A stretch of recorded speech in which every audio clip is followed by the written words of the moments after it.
Graça e paz, meus irmãos, sejam todos muito bem-vindos para mais um encontro, mais um bate-papo.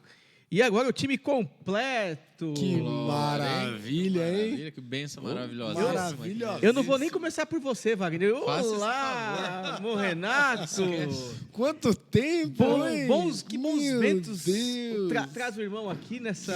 Inverno, né? Sopro do Espírito. Que Você estava me na arrastou Macedônia, pra cá. atravessou, porque o Espírito te compungiu a estar aqui, Cidadão macedônio, apareceu pra mim no sonho. né? Rapaz. Olha, a Paula até parece. Boa né? noite, tudo bem com Boa você? noite, é um prazer, né? Como sempre, estar aqui com vocês. Maravilha. Com o nosso sniper Lucão. Uma bênção. Deus abençoe Pilotando vocês. as câmeras. Pilotando ali. Muito bom. Boa noite, irmão Wagner. Boa noite. Boa noite, boa tarde, bom dia. Depende. Para nós é boa noite, né? É. Para os irmãos que vai assistir aí, pode ser até de madrugada. Sim. Das 6 da manhã às 6 da noite. Para quem não sabe da Ele faz piada, tossir. volta uma casinha. Onde é a madrugada? Que hora Quando que é é? que Vigília? nasce o sol? Que hora que é o pôr do Quantos sol? galos cantam? Não entrou nessa também. Olha, não? irmãos, eu tô de um jeito. Não, o Galo vai É entrar agora. agora. Né? É agora. Põe. Olha o que manda largada. Ó. Deixa o galo aí, ó. Ainda não chegou ele. Ainda não chegou a vez do galo. Vai chegar agora. Mas é isso, nós vamos agradecer a Deus, porque nós estamos entrando no período mais difícil aqui da leitura, mas na fase final da nossa leitura. Minha gratidão está por isso, pela bem. fase final da nossa leitura. Essa vai demorar mais uns 6 meses, né? pra acabar. Esses próximos 2 capítulos, amados irmãos, nós Ó, temos a previsão de chegar até Abril do ano que vem? 2, 3, 4, mais uns 5, até outubro aí a gente acaba, gente. 7, 8. Pelo menos uns 2 meses ainda. O pessoal vai dizer assim: poxa vida, esse povo aí gosta de enrolar no texto, né? Não é isso, não é isso. Eu gosto de estar envolvido com o texto. Olha, ó, Tá está imerso. Que é glória, isso? Começou pentecostal Que esse negócio. isso? O fato é que nós estamos entrando na fase final do texto, Não porém, tem jeito não. nós estamos entrando numa fase crítica do texto, porque esse é o momento mais difícil da leitura do Evangelho de Marcos, porque será o momento da morte, da crucificação de Jesus, da concretização da traição de Judas. Então, é um momento difícil, um momento tenso para os discípulos e também para Jesus. Opa, nesse texto Também. aqui tem uma parte que Jesus confidencia aos seus 3 ali próximo que ele está com angústia de morte. Exato. Está com tristeza mortal. Então, aqui as realidades vêm à tona e nós temos, então, um texto bem emocionante e que nos emociona de fato, porque mostra a fragilidade tanto do homem Pedro como do homem aqui Jesus, né? Vamos orar antes de qualquer coisa, né? Crente ainda ora. Oremos. Deus bendito, em nome de Jesus, te agradecemos, Senhor, por sua bondade, pelo privilégio de estar aqui com os meus irmãos, Amém. por podermos ler um texto hoje que, como sempre, nos edifica, fala aos nossos corações Obrigado, e nos anima, Jesus. Senhor. Que o Senhor nos ajude, que por meio do Teu Espírito, Senhor, fale conosco, fale com aqueles que nos ouvem, que nos ouvirão, e que a bênção do Senhor seja estendida sobre todos nós, Senhor. Em nome de Jesus. Amém. O que nós falamos no nosso último encontro, Wagner? Muito bom o texto, né? Uau, foi A mesmo. gente terminou de gravar e o Fernando saiu aqui num estado de glória. Olha, Começamos pentecostal aqui, né? Então agora eu vou testemunhar. O Fernando saiu alegre, Foi muito bom. olha que né? bênção Saiu maravilhosa. alegre. Porque, de fato, essa última refeição, essa ceia de Jesus com seus discípulos tem muito a nos ensinar, né? E foi um pouquinho que a gente tentou compartilhar aqui com os irmãos que nos acompanham, né? E a gente recortou ali o os versículos 12 a 26 em 3 episódios, ou 3 cenas, ou 3 recortes, né? O primeiro deles, esse anúncio de Jesus da localização onde seria celebrada a Páscoa com seus discípulos. Então tem todo um enredo, tem todo uma explicação teológica, né, que a gente abordou lá, e aí é o recadinho de sempre. Volta uma casinha que os detalhes estão lá. O segundo recorte é aquele anúncio do traidor, né? Sentados à mesa, Jesus vem e anuncia que um dos 12, um dos que dividiam a refeição com Jesus, trairia. E ali os 12 ficam tristes, o texto diz, mas um por um diz, certeza que não sou eu. Né? E entre eles tinha um hipócrita, um mentiroso, que usou da mesma frase, né? Não, certeza que não sou eu. Mas a gente sabe pela história que ele sucumbe à culpa, ao erro, à mentira. Né? Então esse foi o segundo recorte. E o terceiro, a ressignificação da Páscoa por Jesus. Né? Quando Jesus fala ali, estou partindo o pão, tome o pão, esse é meu corpo, toma o cálice, esse é o meu sangue, símbolo da nova aliança. Então Jesus ressignifica. Essa Páscoa, certamente Jesus celebrou outras Páscoas com seus discípulos. E talvez nas Páscoas anteriores, a Bíblia não fala isso, mas certamente eles sacrificaram um cordeiro, porque não era assim que funcionava. Mas nessa última Páscoa, o cordeiro estava na mesa com eles. Né? E o tomar o pão e o beber o cálice, a gente falou que é essa identificação, é se apropriar da identidade de Jesus e caminhar na vida e tomar os nossos cálices também, né? Que é assumir as nossas responsabilidades e, como cristãos, assumir a identidade de Jesus e continuar anunciando o reino de Deus. E, por fim, depois dessa celebração, dessa ressignificação do que era a Páscoa, agora com outro sentido, eles saem dessa celebração felizes, alegres, cantando um hino. Né? Então foi isso que a gente falou, certo, Fernandinho? Exatamente. E aí a gente chega, então, no versículo 27 do capítulo 14, com mais predições de Jesus quanto a negações ao seguimento de Jesus, né? E aí o porta-voz aqui, o Pedro, gosta de apanhar, rapaz. Ele vai e abre o bocão, né? Jesus falou assim, vocês vão, o pastor será ferido e as ovelhas ficarão dispersas. Aí ele vai e abre a boca. Mas nós vamos ler o texto para ficar mais claro, né? E depois a gente também já entra na cena aqui do Getsemane. Então nós vamos do 27 ao 42. Bora lá. Disse-lhes Jesus, vocês todos me abandonarão, pois está escrito, ferirei o pastor e as ovelhas serão dispersas. Mas depois de ressuscitar, irei adiante de vocês para a Galiléia.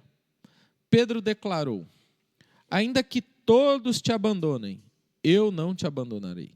Respondeu Jesus, asseguro-lhe que ainda hoje, esta noite, antes que 2 vezes cante o galo, 3 vezes você me negará. Mas Pedro insistia ainda mais. Mesmo que seja preciso que eu morra contigo, nunca te negarei. E todos os outros disseram o mesmo. Olha, as Maria vai com a outra. Agora que eu li aqui... os caras ignoram, nós vamos discutir isso, né? Mas os caras ignoram a palavra de Jesus e assumem a palavra de Pedro, né? Olha que curioso. Mas vamos lá. Então foram para um lugar chamado Getsemane.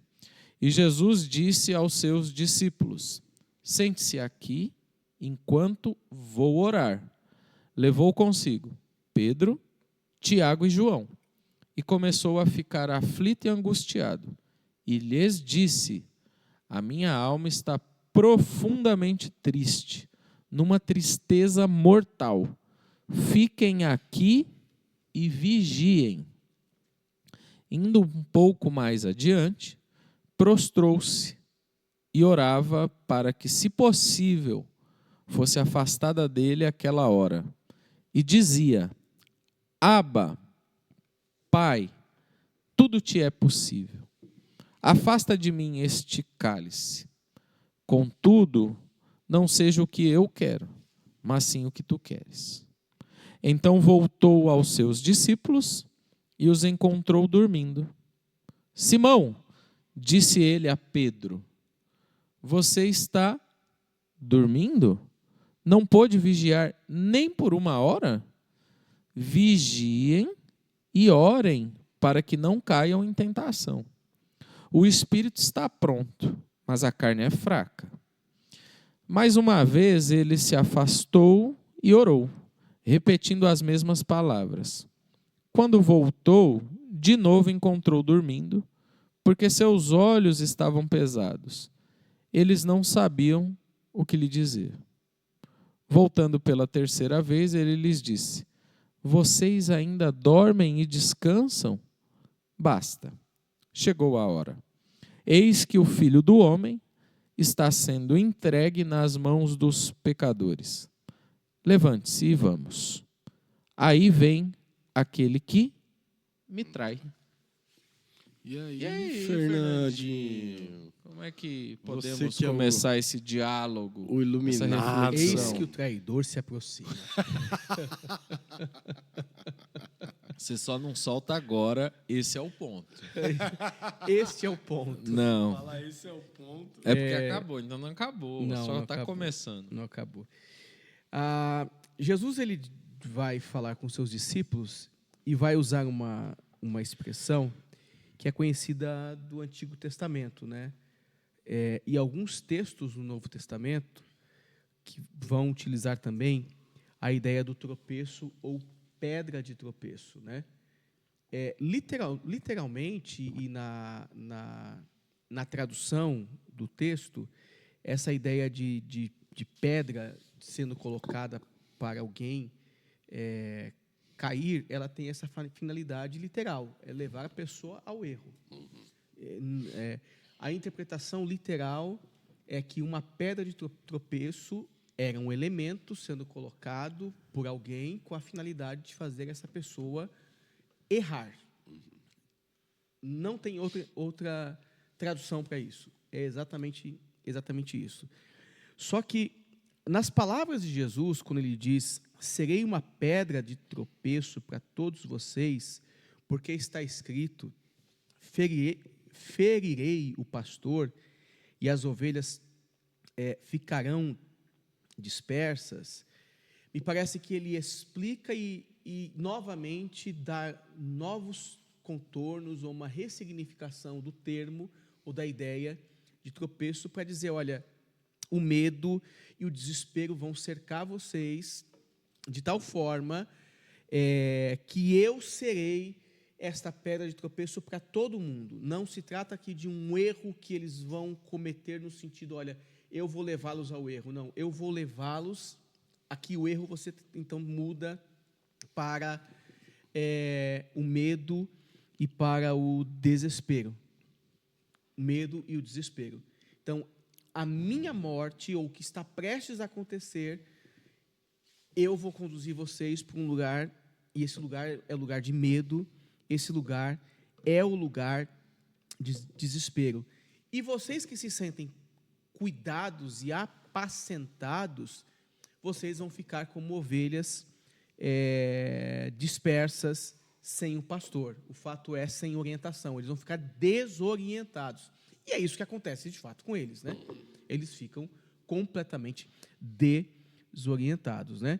Então, eu inicio falando, né, sobre essa expressão que Jesus coloca para os discípulos, dizendo, serei uma pedra de tropeço para todos vocês, ou seja, por conta da minha morte, a minha vida, eu serei para vocês esse lugar de medo e desespero, porque vocês serão levados por conta das consequências a esse lugar de medo e desespero, porque eu sou o pastor que não estará mais com vocês. Então, vocês estarão sem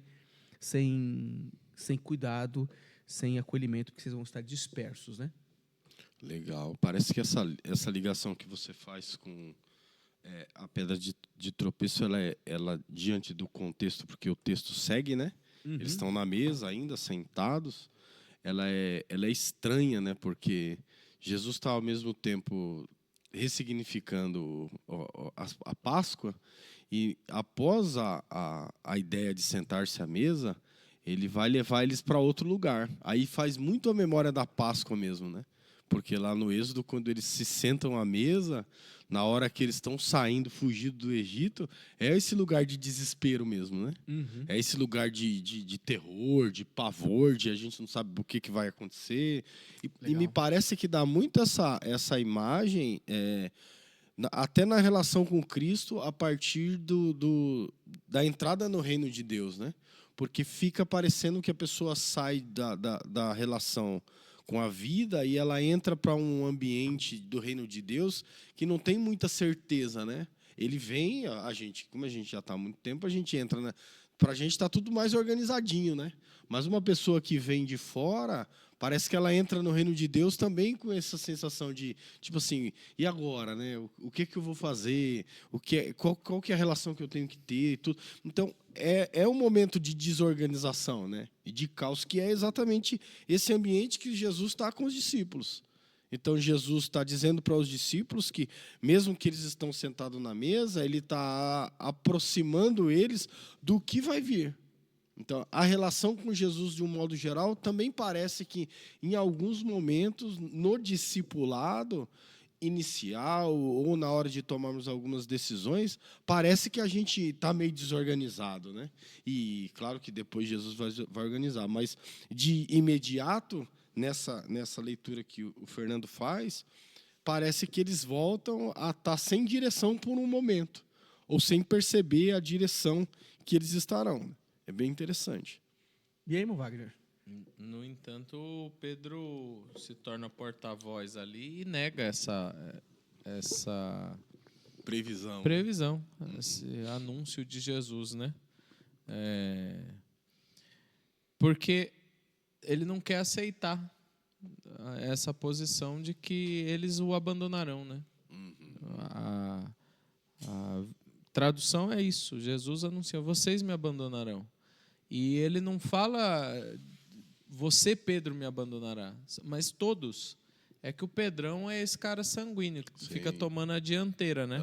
Jesus usa o texto de Zacarias, né, para dizer: ferirei o pastor e as ovelhas serão dispersas, mas depois eu vou ressuscitar. Jesus, ao mesmo tempo que ele dá o anúncio de que ficaria só, que seria abandonado, ele fala: mas eu vou ressuscitar e eu vou adiante de vocês para Galileia. E a Galileia é emblemática, onde Jesus começa o ministério dele. E a Galileia é os limites de Jerusalém, né? Da Galileia para lá já é o povo gentil. Então, Jesus já está dizendo: eu vou ficar um tempo abandonado, mas eu vou ressuscitar, e lá na Galileia a gente tem uma outra conversa, recomeça. E aí, em vez da gente migrar para o centro de Jerusalém, vocês vão dali para acolá, né? Vocês vão confins da até terra, os né? confins da terra. E se a gente lembrar de Pedro, tem acho que é João ou é Lucas que diz que Jesus diz assim para ele, quando ele diz: eu não te negarei, ele diz: o diabo pediu para cirandar com você. Um desses dois evangelhos. Ou é Lucas ou é João. E aí é interessante porque você percebe a motivação ou o interesse do discípulo de se manter fiel, né? Ele tem uma predisposição, vai dizer: não, ele nega lá na frente. Mas a disposição do Pedro não é negar. A disposição do Pedro é se manter firme. Ele não entendeu aonde a coisa ia chegar. Sim. Mas a disposição dele, essa parte eu acho legal do Pedro, é que a disposição dele é mostrar firmeza, é mostrar que não, a gente está aqui, a gente está junto, e a gente vai até a morte.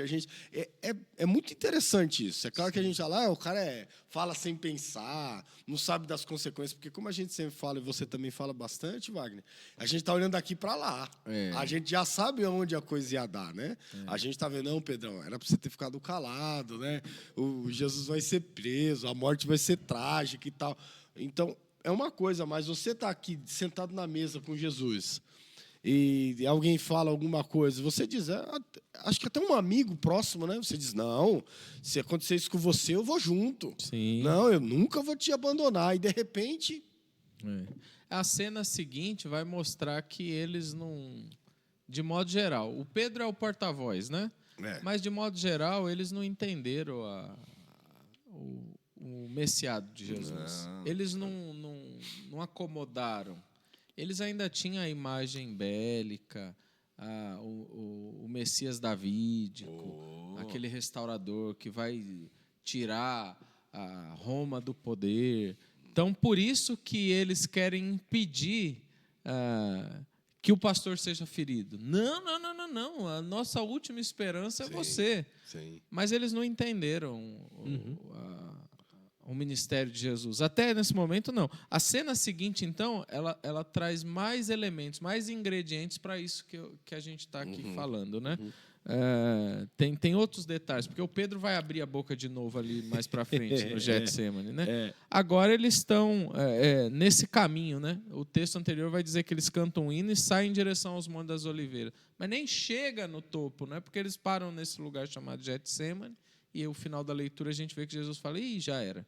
O traidor está chegando. Não dá tempo e aí, mais. se você continuar a leitura, vai dizer, enquanto ele falava, Judas chegou, um dos 12 chegou, né? A escrita, ela é teológica, ela é histórica e ela está querendo mostrar esse desfecho do ministério de Jesus. Sim. Mas é legal que, assim, mesmo que Jesus anuncie que seria abandonado, ele também anuncia que ele vai ressuscitar e que vai encontrar esses caras lá na Galiléia. Por mais que Pedro dá uma resposta, ainda que todos te abandonem, eu não vou te abandonar. E aí Jesus fala do galo, fala, você vai me negar assim 3 vezes, né? Você vai me negar. Ele continua insistindo, não, que imagina, nem que seja preciso que eu morra contigo. O homem era, né? Nunca te negarei.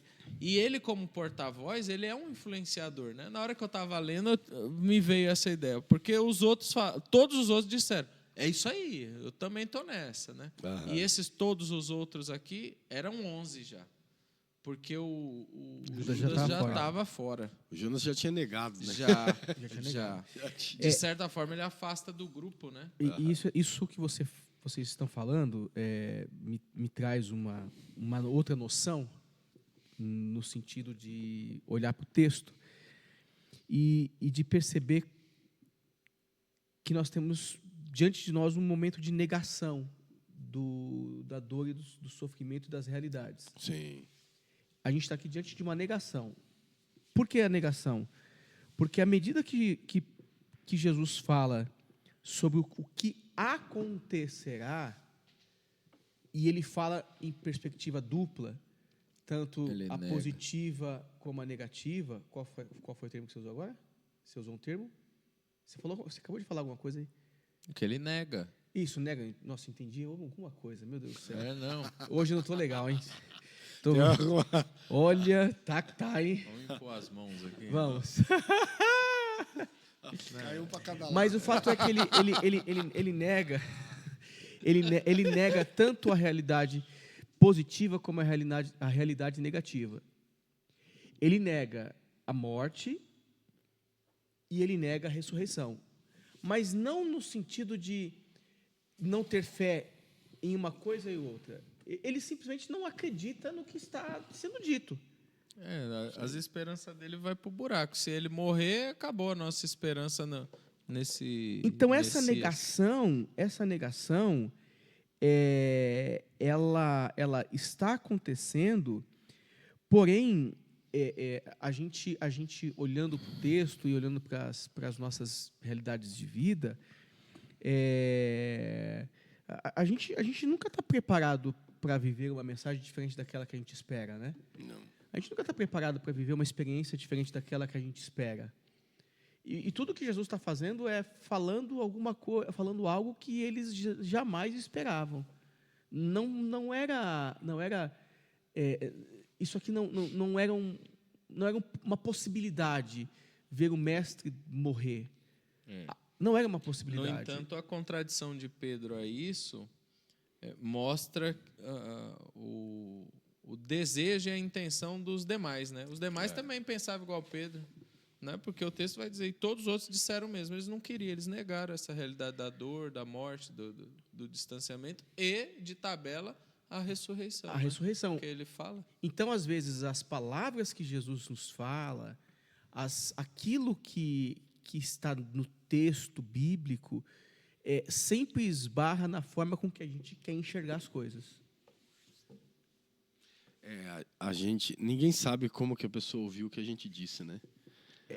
Esses são os problemas da comunicação. Exatamente. Né? E Jesus está lá no capítulo 8, lá, né? Falei, convém que o Filho do Homem... Aí o Pedro está lá. Não, Jesus, que conversa que é essa de sofrimento, de dor? E aqui a gente está no final do Evangelho e o Pedro está a mesma coisa. Ou seja, eles não estão ouvindo. Tanto Pedro não está ouvindo, como ele é o porta-voz dos demais que também não escutam as palavras de Jesus. Sim. Então... você vê que a orientação de Jesus, os ensinos de Jesus, são ensinos objetivos e diretos, só que sempre eles esbarram naquilo que oculta essa objetividade das palavras de Jesus, que é as nossas vontades. As nossas vontades e a condição do nosso coração pode negar a objetividade das palavras de Jesus. Da mesma forma que o arrependimento de Judas não foi uma realidade por conta do seu desejo de procurar a ocasião de trair Jesus, a gente falou isso no nosso último episódio, Jesus está dizendo, olha, alguém vai me trair, só que mesmo as palavras de Jesus sendo ditas e escutadas por Judas, Judas não conseguiu cair em si e não foi conduzido ao arrependimento, porque o coração dele já estava num lugar diferente do que as palavras de Jesus estavam. Então, quando o nosso coração já está num lugar diferente do que aquele que revela o reino de Deus, a gente não consegue experimentar as realidades do reino de Deus, da ressurreição. A gente só olha para a morte. A gente não consegue ver que Jesus estará na Galileia. A gente só consegue ver que Jesus é essa pedra de tropeço que está nos levando para o desespero e para o medo. E isso é muito importante. Pensar onde é que está o nosso coração. Porque se ele estiver no lugar de trevas ou no lugar afastado das revelações do reino de Deus, a gente não consegue entender o que Jesus está de fato dizendo para nós. E aí eu acho que faz com que a pessoa negue tudo aquilo que Jesus tem proposto, né? Porque de uma forma, Jesus está tentando preparar o cara, né? Jesus está preparando os discípulos para o que vai acontecer. E a negação faz com que a gente não esteja preparado para o dia difícil. Porque se a gente está dizendo assim, não, a vida não pode ter sofrimento, a vida não pode ter dor, a gente tem que ser filho do rei, a gente tem que desfrutar do melhor da terra, esse evangelho bem distorcido. Quando a dor bate na porta, porque vai bater para todo mundo, quando o desespero bate a porta, que é isso que o Fernando está dizendo, a gente não tem o nosso coração próximo daquilo que é a vida e a realidade proposta por Jesus, a gente entra em parafuso mesmo. Sim. A gente vai viver uma vida dessa de negação, vai negar a realidade e vai se afastar de Jesus e vai para bem longe. E o ser humano se fragmenta quando ele se nega a sentir, né? A priori, nesses textos, nesses versos que a gente vê a coisa de uma forma verbal. Eles estão conversando. Mas na próxima cena do Getsemane, a coisa sai do campo do teórico e vai para o prático. Porque eles negam também sentir o que Jesus está sentindo. Jesus revela para eles ali, chama os 3 mais chegados, né? Os 3 que tinham liderança. Os 3 que em alguns episódios dão as caras. Os 3 que tiveram no Monte da Transfiguração. Opa, esses caras tiveram algumas experiências que talvez desse condições a eles para entender e para interceder com Jesus, né? E a gente percebe que Jesus chama eles, Jesus fala, vocês ficam aqui que eu vou ali orar. A priori, Jesus não chama eles para orar. Jesus só faz uma revelação. Eu estou aflito, angustiado, a minha alma está profundamente triste, numa tristeza mortal. Fiquem aqui e vigiem. Ele não fala para eles orarem com ele. A priori é para vocês ficarem aqui e vigiar. Vigiar por quê? Porque o momento exige vigilância. Porque a qualquer momento vai chegar as pessoas que vão me prender. Fiquem aqui e vigiem. Estejam comigo. Sintam o que eu sinto. Né? A gente pode conjecturar o porquê de toda essa tristeza. Lógico. A morte que se aproxima, a cruz que se aproxima, ok. Jesus sabia da sua dor, é isso também. Mas, de uma forma subjetiva, dá para a gente entender também o receio, não digo não, o medo, mas o receio de Jesus em olhar para esses discípulos e falar assim, eu estou passando por tudo isso e até agora isso ainda não assentou no coração deles. O meu propósito salvífico, a minha morte e ressurreição, eles ainda não entenderam, eles estão negando o tempo todo. Eu estou caminhando com eles há 3 anos, os mais chegados, os mais próximos, os 12, né? Os meus discípulos, no caso aqui os 11, e até agora tiveram só relances do tipo, quem dizem os homens que eu sou? E aí o Pedro fala, tu és o Messias, o Filho de Deus. Então, isso parece que ficou só na cognição, não desceu para o coração. Né? Então, assim, há uma aflição, uma tristeza mortal em Jesus, eu acho que é por tudo isso. Né? É pela cruz e é também por por ver a não concretização ali, nesse momento da sua missão. Né? É a conjectura que eu acho que também faz sentido, até porque nós vamos ver que eles não respondem positivamente a isso. Eles não vigiam com Jesus, eles não oram com Jesus. No entanto, Jesus apelida o Simão de Pedro. Mas aqui, quando ele volta e os caras estão dormindo, Jesus não usa o Pedro. Jesus fala, ô Simão, você não está vigiando comigo, né? Jesus contava com os amigos, cara, nesse momento. E cadê os amigos nesse momento? Dormiram. Não sentiram a dor, não sentiram nada, negaram a dor de Jesus, né? Me parece que esse texto, para mim, além do Jesus chorou lá em João, na casa de Lázaro, eu acho que é um dos textos que mais apontam para a humanidade de Jesus. Sim. Ele deixa muito evidente a humanidade e o sofrimento físico, né? Porque em outro evangelho está escrito que Jesus soou gotas de sangue, né? Acho que é Lucas.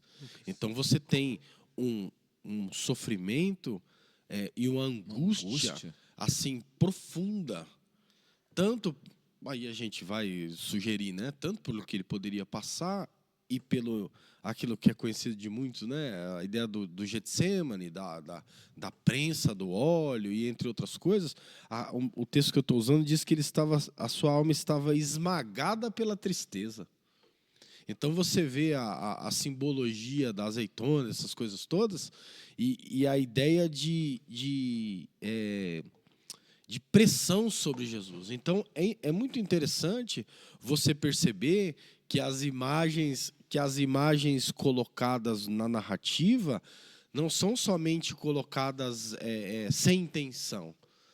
É uma intenção muito interessante no texto, mas o que eu acho muito legal é você ver a insistência da narrativa dizendo que Jesus estava angustiado, que Jesus estava triste, que Jesus estava sofrendo a angústia de morte. Então, isso não é para testemunhar a divindade de Deus, isso é para testemunhar que ele sofreu e sentiu angústia como nós sentimos. A humanidade.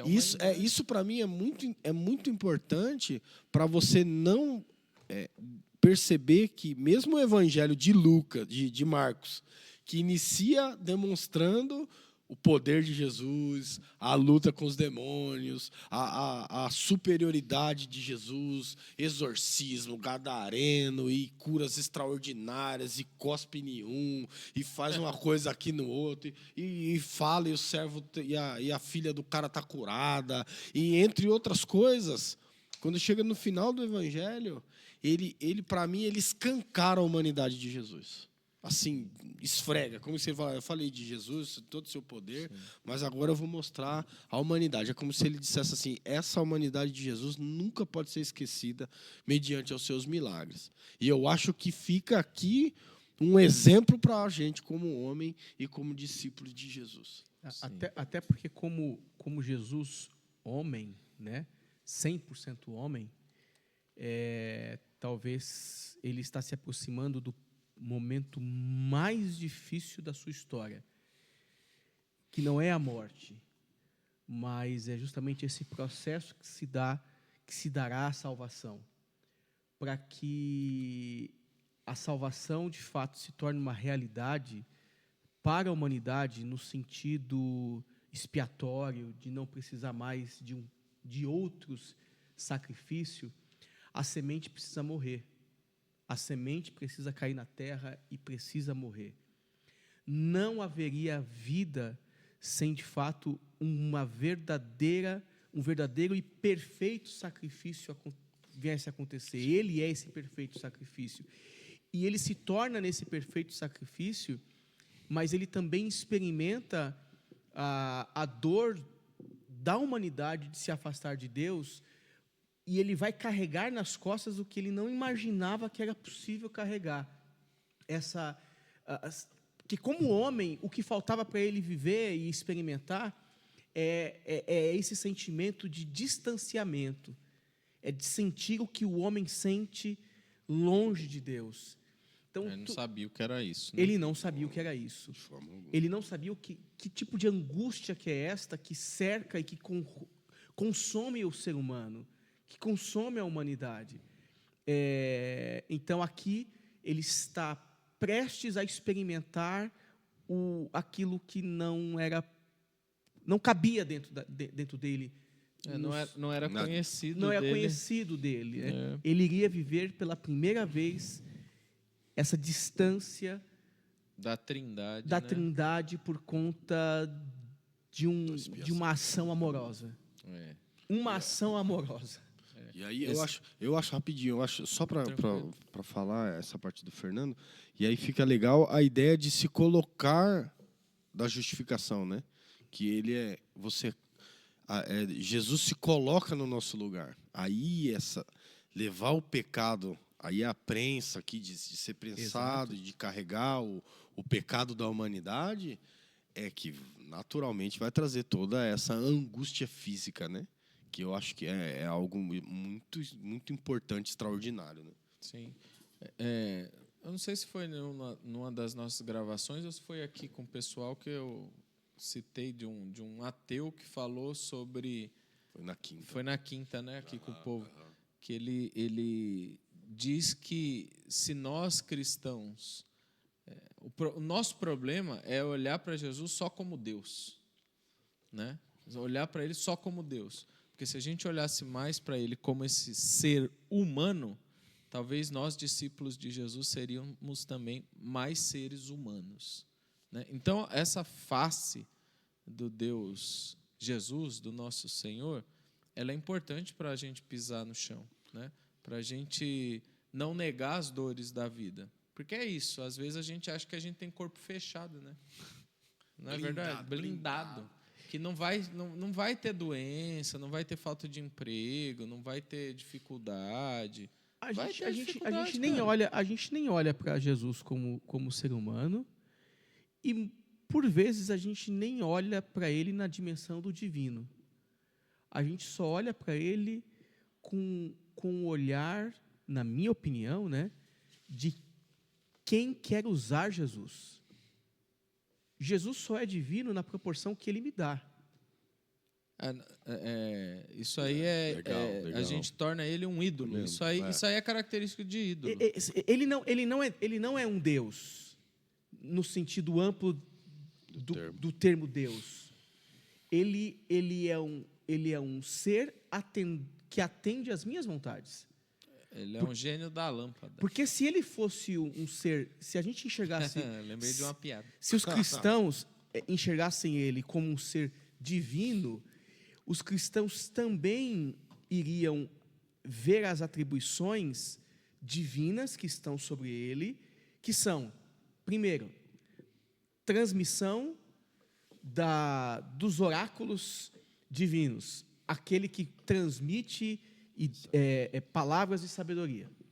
Segundo, aquele que luta as minhas guerras, mas aquele que também, aí eu estou pensando no mundo grego e no mundo romano, me sacaneia quando eu faço alguma coisa errada. É bem isso. Ou seja, é um ser divino que, quando está com raiva, me penaliza, e quando está alegre, me abençoa. Então, ele não é só divino na proporção do que eu quero, olhando para as divindades gregas e romanas. Ele é divino por completo. Ele faz o bem e faz o mal. Para o mundo religioso cristão, Jesus ou Deus é só esse ser que me dá as coisas. Ele não é nada além disso. É um ídolo.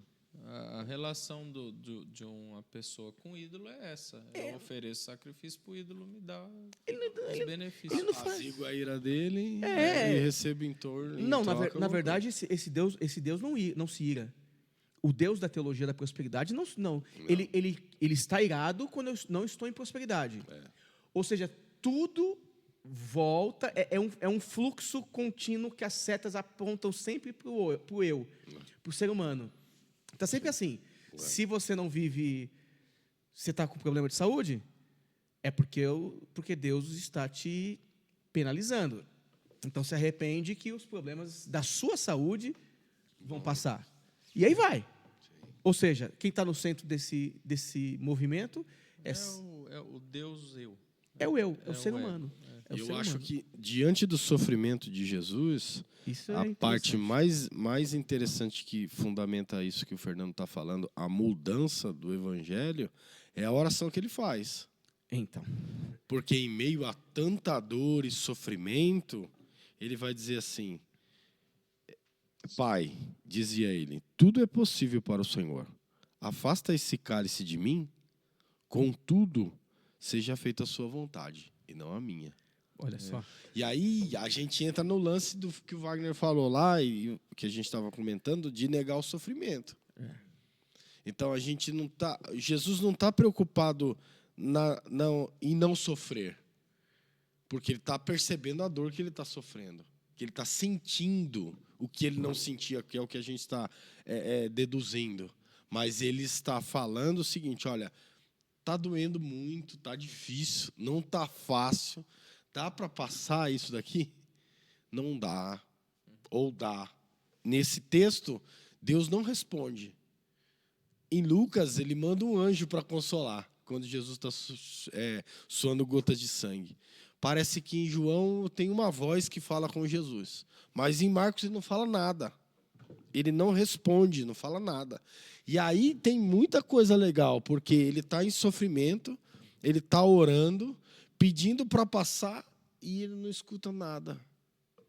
E tem mais um detalhe aí, cara, bonito essas coisas, que ele se dirige a Deus como o Abba, né, meu? Mesmo em meio à dor, angústia de morte, tristeza mortal, ele não perde a ternura, né, meu? Ele não perde o modo carinhoso de se dirigir ao Pai, né? Que é isso, Abba é paizinho, né? A ideia de afeto, de carinho. E para alguns rabinos, eles dizem que a expressão Abba é o balbuciar de uma criança, não é nem a ideia de papaizinho. O papaizinho é um eufemismo para esse termo aramaico, né? É a ideia de um bebê mesmo que depende da mãe, depende ali, né? Então, nem está falando a palavra, né? Não, ele tá nem só fala. Chamando, Exato, né? Exato. É o balbuciar mesmo. Então, Pai, se é possível, tô triste, tô com angústia de morte, mas se for possível, afasta de mim esse cálice. Contudo, não é a minha vontade, mas a sua. Sim. Cara, ensina muito pra gente, né? E o que eu acho legal, eu lembrei do Jonas agora, de novo, do Jonas. O Jonas, numa situação dessa, o Jonas já falava, acaba com tudo, me mata, eu prefiro morrer, porque a conversa dele era essa, sempre. O Elias, então, e é muito legal, porque Jesus dá um ensinamento no extremo da vida para um discípulo, né? Porque o Pedro quase agora está dizendo não, negando aquilo que era o plano de Deus. E Jesus não está negando. Jesus está dizendo, eu estou orando, porque aí é a humanidade assim, esfregando na cara da gente. Eu como homem, estou sofrendo muito. Então eu estou clamando para que o Senhor faça isso passar. Mas eu confio no que o Senhor planejou. Seja feita a sua vontade. É uma resposta para o Pedro. Não é mais claro. Não tem Você mais. Você está negando o meu sofrimento aqui em cima, mas olha aqui como é que é. Com o pai não tem meias palavras. A coisa é visceral. Né? Eu não estou fugindo. Não. Eu estou orando. Sim. No entanto, isso é muito uma resposta assim, para Pedro, porque na sequência ele vai voltar, encontra os discípulos dormindo. Aí ele não se dirige a Tiago e a João, ele se dirige ao Simão. Ô Simão, o cara que ele chamava de Pedro, né? Ô Simão, disse ele a Pedro. Ó, como tem uma intenção na caneta de Marcos aqui, né? Você está dormindo? Você não pode vigiar nem por 1 hora? Agora que vem a primeira orientação de orar. Vigiem e orem, para que não caia em tentação. O espírito está pronto, mas a carne é fraca. Né? Vocês não estão conseguindo compartilhar esse momento de dor aqui comigo. Vocês não estão vigiando aqui comigo. Ou seja, vocês não entraram na dimensão daquilo que eu vim anunciar e daquilo que eu estou prestes a entregar, que é a mim mesmo. Eles estavam alheio, né? Alheio a isso. E a gente deve se lembrar que as palavras de Jesus a Pedro, né?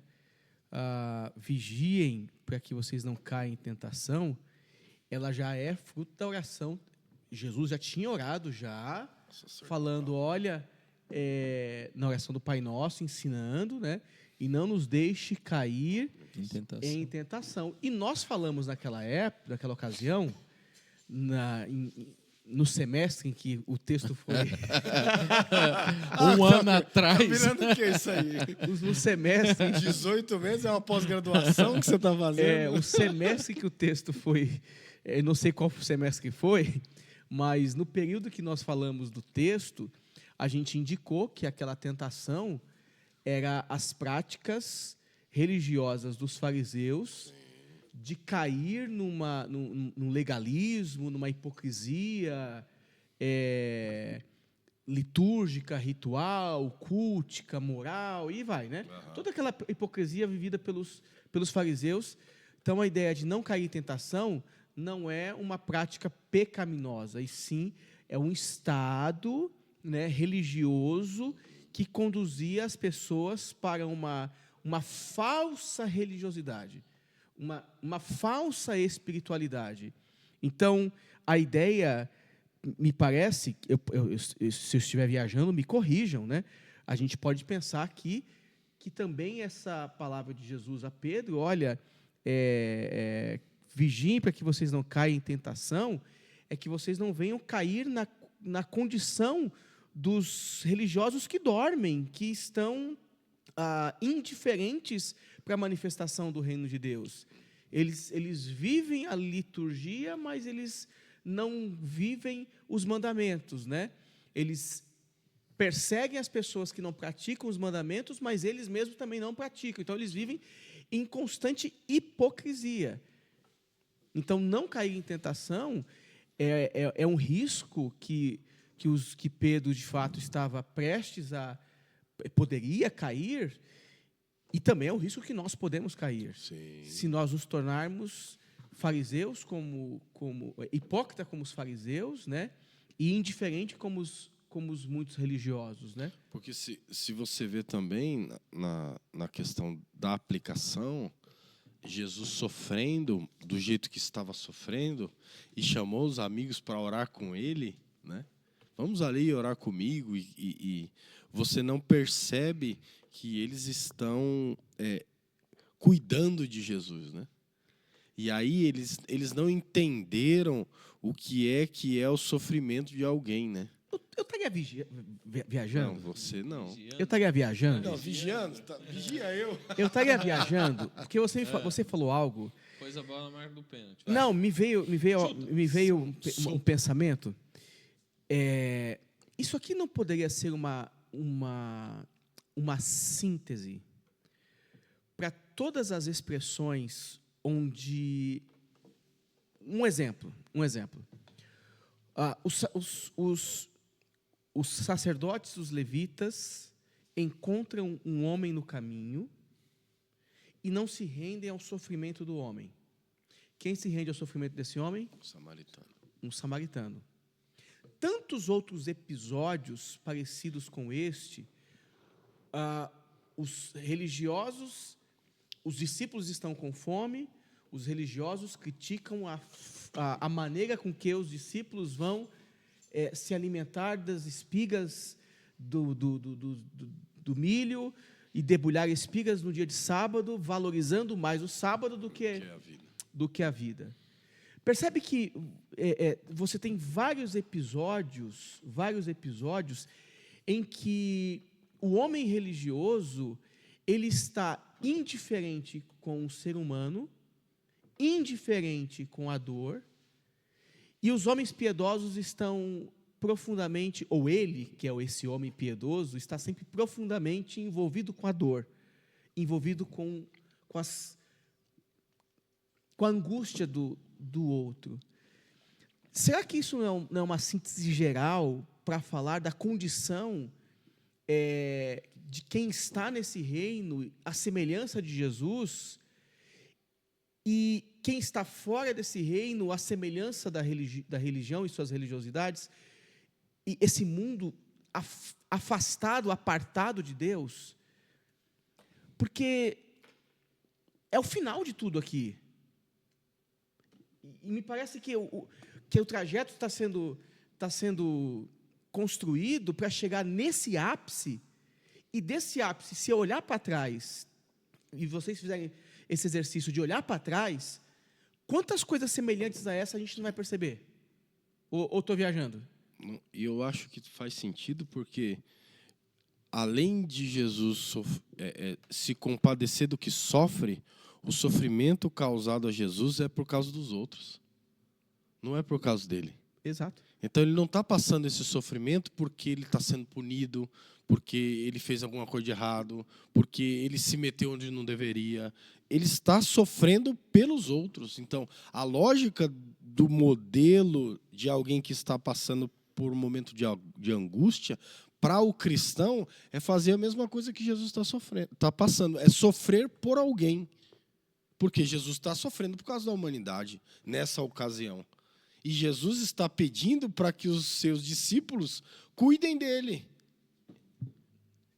Quando, na verdade, aí eu concordo com o Fernando, dizendo que a participação no reino de Deus é o cuidado com aqueles que estão sofrendo na vida. E aí não é uma ideia de você sofrer na vida de longe. Eu vejo de vez em quando, tal. E aí faz todo sentido o momento da oração, exatamente por isso, porque a gente está conversando com Deus e dizendo para Deus a respeito daqueles que sofrem. É como que se eu olhasse a pessoa que está chorando e eu dissesse: Jesus, o Senhor está vendo o sofrimento dela, Senhor? Passa essa dor dela, Senhor. Ameniza esse sofrimento dela. Diminua. É exatamente tudo aquilo que o Evangelho diz para a gente. Então, eu concordo com o que o Fernando está dizendo, e para mim não é viagem nenhuma, porque ele está escancarando tanto o que eu disse à humanidade, ele mostra o quanto o discípulo vai ter que enfrentar a dor na vida. E no momento da crise de fé, no momento das dificuldades da vida, no momento da angústia, a gente vai negar ou a gente vai se manter angustiado, sofrendo e confiando em Deus ainda, mesmo que não tenha resposta, como o texto não tem resposta. Então, eu acho que, para mim, oração e vigiar é uma estrutura que às vezes a gente deixou de lado. E ela faz com que a gente viva esse discipulado à imagem de Cristo. Porque diante do sofrimento e da dor da vida, se a gente não vigiar e orar, a nossa tendência é voltar a ser o que o Fernando acabou de dizer. Acreditar em outro Jesus, desenvolver o que o Fernando falou no domingo, um Deus à nossa imagem, e começar a criar coisas que não é o Jesus da Bíblia. E que não é esse Jesus aqui do Getsemane, que está carregando nossos pecados para que a gente tenha uma relação próxima com Deus. Não, traduzindo o que vocês falaram aí, Jesus encarnou todo o ensinamento dele, né? E esperava que eles tivessem entendido, né? Porque exato, que é a imagem que o Fê construiu usando outros momentos da vida e dos ensinamentos de Jesus, né? O samaritano, né? Que acolheu. Então, agora é a vez de mim.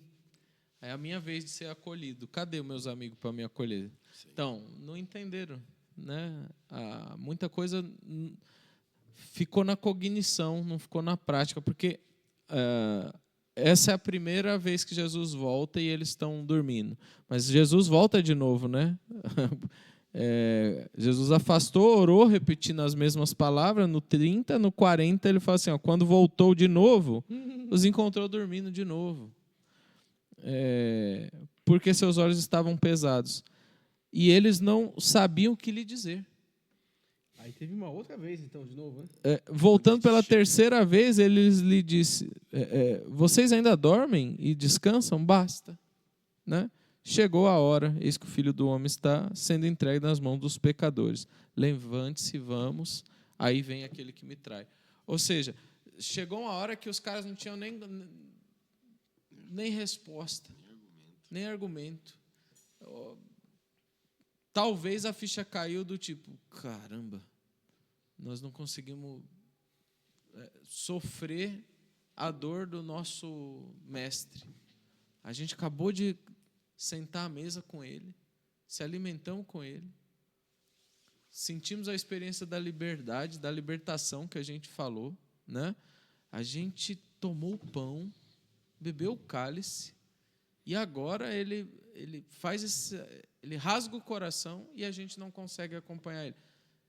Talvez nesse momento alguma fagulha ali, alguma centelha de consciência bate neles ao ponto deles falarem assim, vixe, não sei nem o que dizer.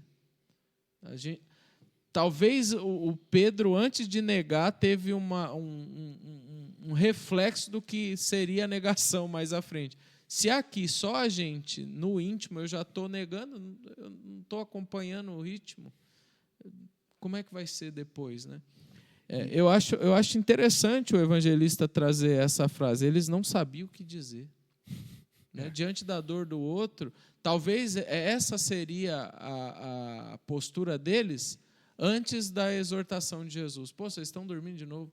Talvez se eles fossem para aquele lugar e só vigiassem em silêncio, era o que Jesus esperava, né? Se lá atrás, em vez do Pedro dizer, eu nunca te negaria, ele ficasse quieto. Exato. A resposta era melhor. E é tão interessante que o texto ele vai encerrar, e aí eu não posso deixar de pensar no Evangelho de João, que detalha um pouco mais esse momento aqui.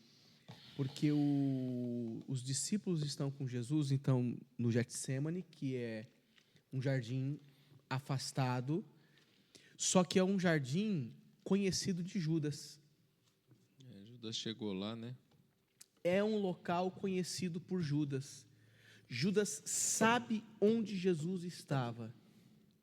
Judas sabe onde encontrar Jesus. Ele sabe onde encontrar Jesus.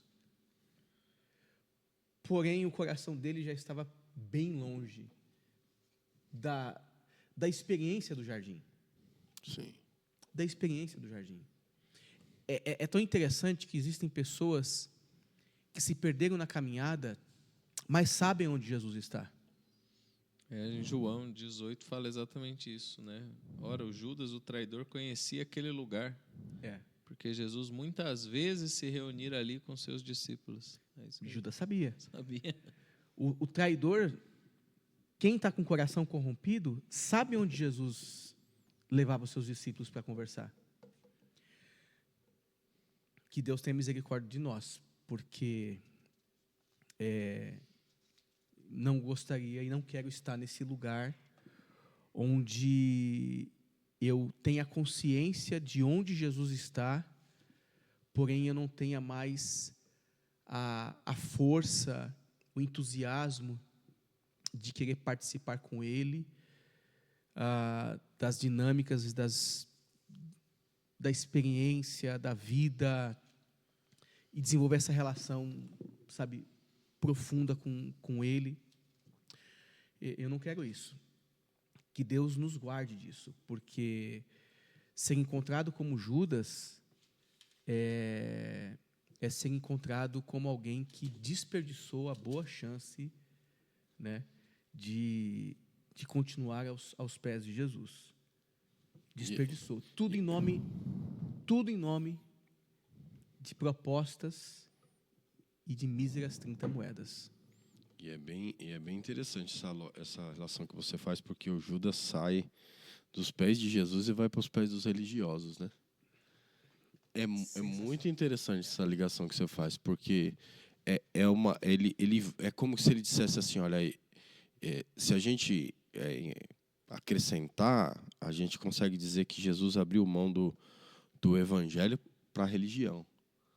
Porque o Judas, porque o que ele faz? Ele faz com que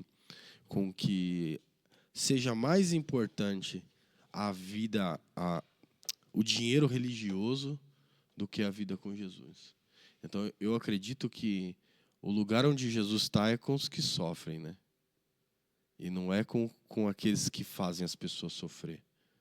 Então, eu acho que a gente tem um lance para vigiar na vida, em que a gente precisa estar sempre apontando para onde é que é esse lugar que Jesus está, né? É no Getsemane. É um lugar de prensa. É um lugar de prensa, não é nos castelos. Não estamos aqui pregando um Cristo só do sofrimento da dor. Não é isso, né? Não, você só estará no reino de Deus se você estiver vivendo em dor ou contristado. Não é isso. Não é isso. Não é isso. Acho que a ideia é que a gente, ao viver o Evangelho, a gente não coisifica a nossa fé. A gente não reduz a nossa crença ao que não temos ou o que temos. Nós não reduzimos a nossa crença a isso. Não reduzimos. Entretanto, eu peço a Deus que a gente possa não perder de vista o lugar em que os encontros com Jesus acontecem. E que a gente fique lá com Ele.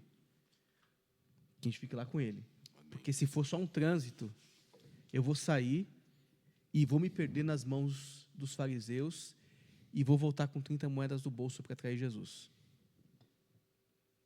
Vou voltar com 30 moedas no bolso para trair Jesus. Esse é o ponto, né? Agora chegou. Agora acabou. Esse é o ponto. Ai, Jesus amado.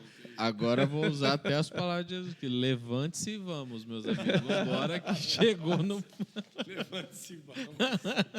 Vamos cantando hino aí. Vamos para os montes das cobertas. Não vai ser das oliveiras, não. Ai, Senhor.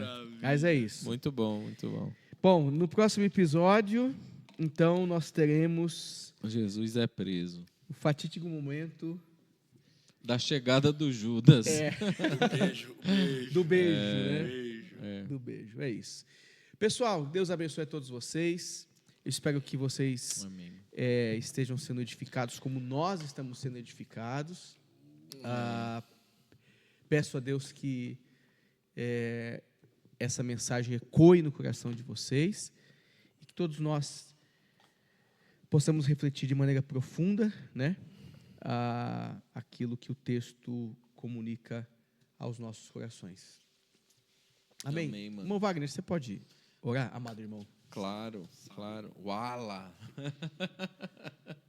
Pai, nós te agradecemos por Cristo Jesus, te agradecemos pelo Evangelho de Jesus, te agradecemos pelo amor revelado em Jesus, pela salvação que nos foi concedida por meio de Jesus.